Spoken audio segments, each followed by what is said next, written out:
Roughly 66 million years ago, our planet went through one of the most large-scale extinction events in the history of multicellular life forms. Entire classes of species were wiped off the face of the Earth. Others changed beyond all recognition in order to adapt to the new conditions and survive. The reasons for this dramatic event are still not known for certain.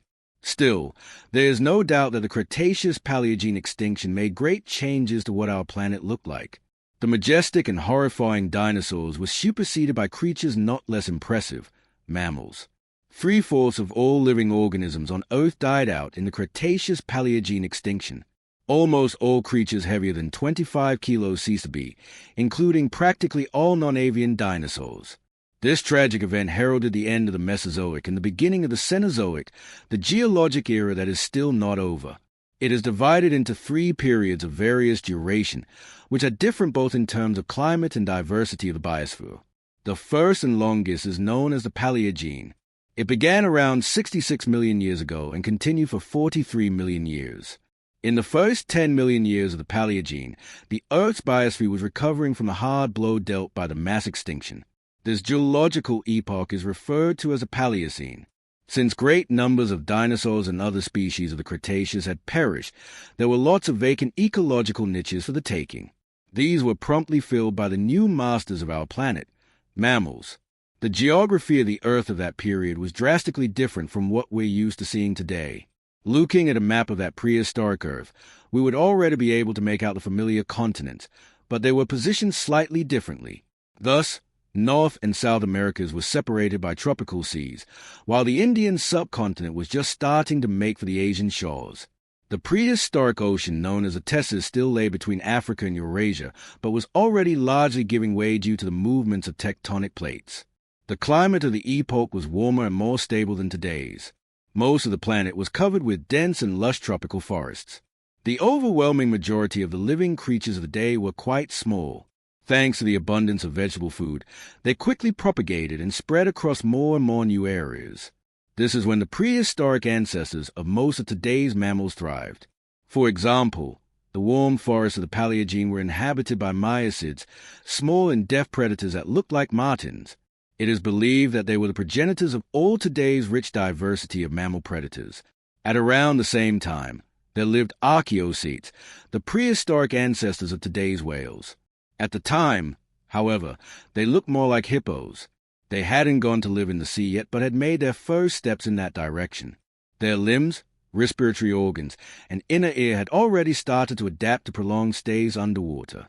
The next step our planet went through was the Eocene. It began approximately 56 million years ago and continued for slightly over 22 million years. The contours of the continents had already grown to be quite recognizable. India had finally made it to the southern shores of Asia, and as a result of the collision of tectonic plates, giant rock folds formed. That is how the Himalayas rose, the largest mountain range on our planet today. Even though some species of that time already looked like some we might come across today, others were completely different. An example of one of these is Andrewsarchus, one of the largest mammal predators that has ever lived on the Earth. Its skull measured up to 84 centimeters, which is roughly 1.5 times more than that of a brown bear, and its bite is estimated to have been harder than that of any of today's land predators. It has been inferred from the deep tooth sockets in Andrewsarchus's skull where mandible muscles were attached, which leaves no doubts as to the bite's crushing force. Reconstruction of its skeleton shows that the animal could measure over 4 meters in length and weigh as much as a ton. Still, interestingly, it looks like this giant carnivore fell into the class of primitive ungulates. Research showed that Andrewsarchus's closest relatives were the prehistoric swayforms, hippopotamus and cetaceans. Studies of a few unearthed fossils with skull and teeth show that the animal must have been omnivorous and even didn't mind eating carrion. Unfortunately, not many bones and fossils of this fascinating creature have been found, and scientists are still at odds as to the structure of its organism, habits, and relation to other mammal families. The Oligocene was the last epoch of the Paleogene. It is posited that it began around 33.9 million years ago and was over about 23 million years ago, which makes it roughly 11 million years long. This was a time of global cooling. Warm tropical forests were gradually superseded by endless prairies covered with grasslands. This is when the Antarctic glaciation began, and an icy shield transformed the green continent of the pole into a lifeless cold desert. Australia continued to drift away from the other continents, while Africa, on the contrary, was moving north to meet Europe. After a collision of tectonic plates, mountain ranges formed, and that is how the Alps made their appearance on the map of the world. Around 26 to 28 million years ago, the supervolcano La Garita furiously erupted on the territory of today's Colorado. In fact, it was one of the major volcanic emissions of the entire Phanerozoic eon. An area of over 30,000 square kilometers was buried under a layer of hot ash as much as 100 meters thick. All life within a huge radius around the volcano was destroyed completely. Amazingly, life is able to come to terms with any disasters.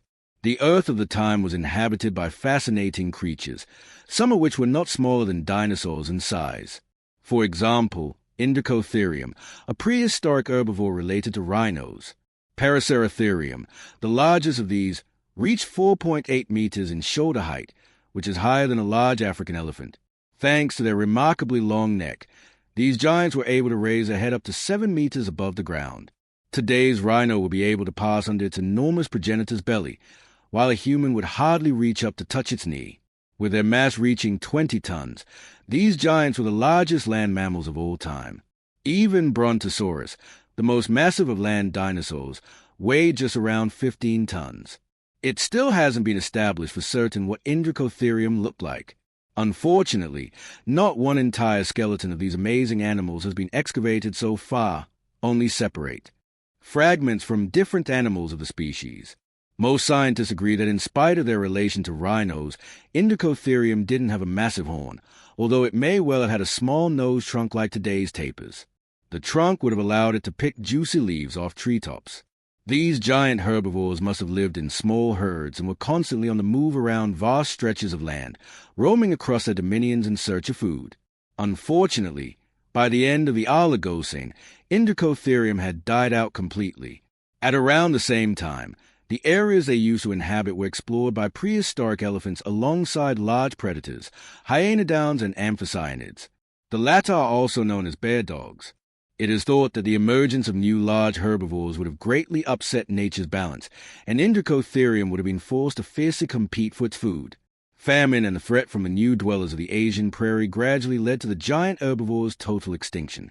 Apart from those mentioned, there were some other large predators who were quite common on the Earth in the period from 37.2 to 28.4 million years ago. Intelligence. Fossilized remains of these creatures have been found all over Eurasia.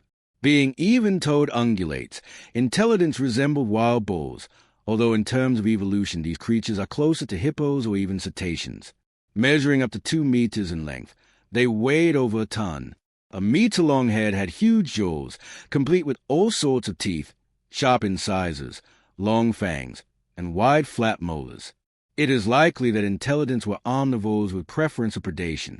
Not hampered by their impressive size and bulk, they were able to develop remarkably high speeds, so chances of outrunning such a monster were quite thin. A wild boar the size of a large bull that prefers meat posed a serious threat to any inhabitant of the Earth of that time. That is why it is hardly surprising that intelligents successfully struggled for their survival for such a considerable time. The period in the history of our Earth that came next was the Neogen. It began approximately 23 million years ago and ended just 2.58 million years ago. This is when our planet started to look almost, but not quite, what it looks like today. The continents shifted to their current positions on the planet's surface, and the looks of most of the plants and animals of the day grew to be familiar to our eye. With the Earth's climate gradually becoming colder and with droughts occurring more often, polar caps were gradually growing, which culminated in a global glaciation at the end of the Neogen. The planet, meanwhile, was crawling with all sorts of fascinating creatures. The deep-sea dwellers were terrorized by Megalodon, a giant shark measuring 15 meters in length and weighing up to 35 tons. On land, various Gomphotheriums could be seen, creatures related to today's elephants. Many of them were the proud owners of 4 solid tusks.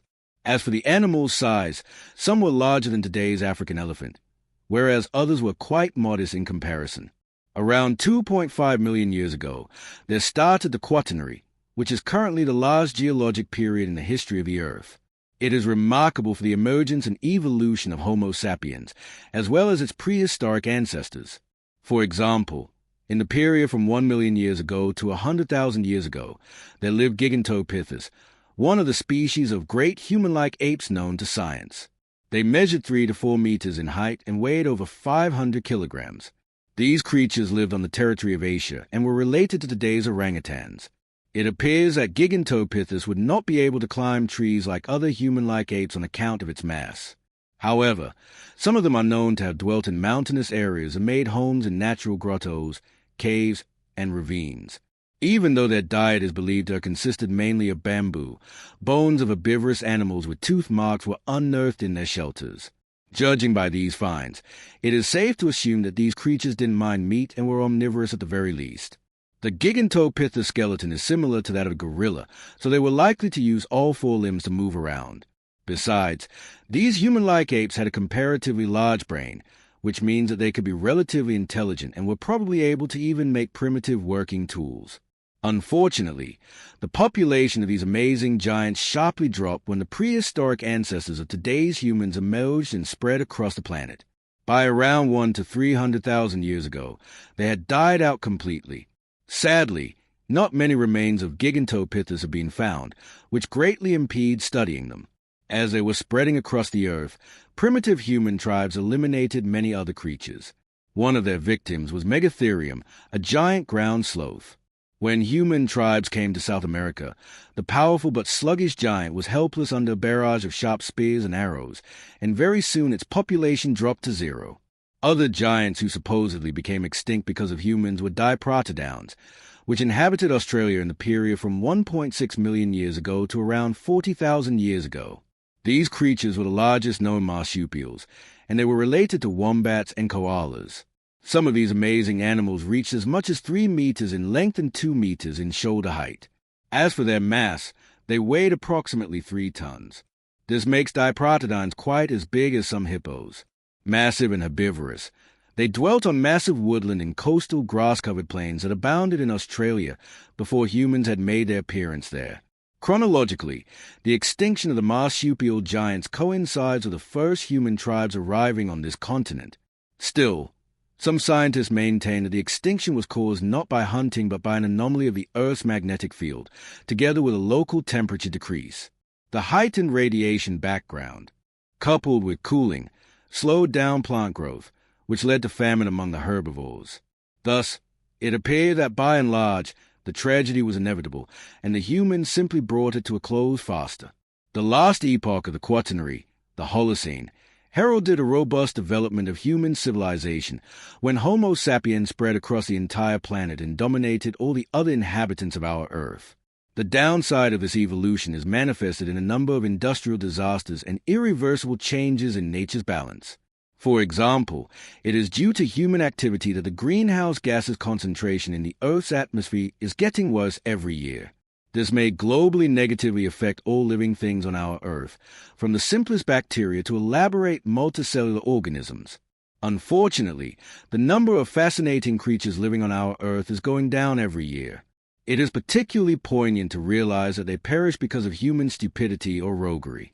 Uncontrolled hunting, irresponsible land development, and indifference to the environment have already made scientists speak of a new 6th great extinction event, whose consequences are potentially just as grave as those of the previous 5. Will mankind stop before it eliminates itself? How long should it take our planet to recover from the consequences of technological progress? And will nature produce radically new life forms that would weather this crisis, just like it happened before? We can hardly realistically answer these questions. Have a chat with your friends about this if you feel strongly about the issues raised here, and give us a thumbs up if you enjoyed the video. As you know, it takes us a lot of time and effort to make every video interesting and informative, and your support means the world to us. Let's keep in touch.